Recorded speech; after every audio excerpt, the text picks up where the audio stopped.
Tatlong araw bago ang traslasyon, dinudumog na ang mga tindahan ng t-shirt, bandana at tuwalya na may mukha ng Poong Jesus Nazareno.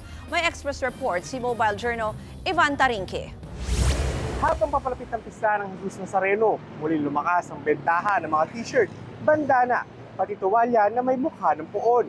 Kaya naman, busy na rin ang mga paggawaan niyan dito sa Recto, Maynila.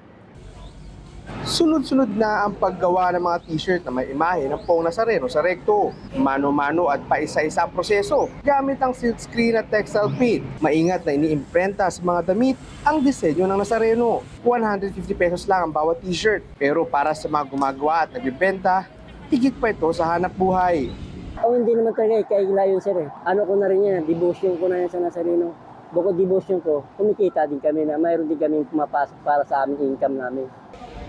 Dahil sa demand, nakakamahigit 500 piraso ng t-shirt sila sa isang araw. Ito naman ang pinagmalaki ng ilang magbibenta ng Nazareno shirt sa Quiapo.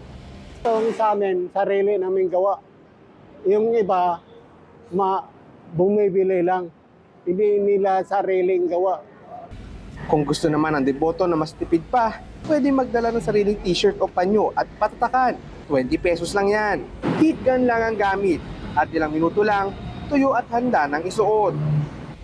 Iba nga mga damit nila na sinusuot, nubad nila yung piprinta namin. Ipatutuyo na lang.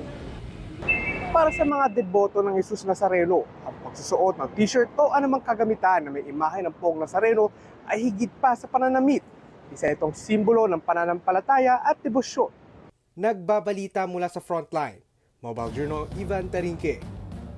Mga kapatid, Ruth Cabalco, para sa mabilis na pasada ng mga balitang dapat niyong malaman, mag-follow at mag-subscribe sa social media pages ng News 5.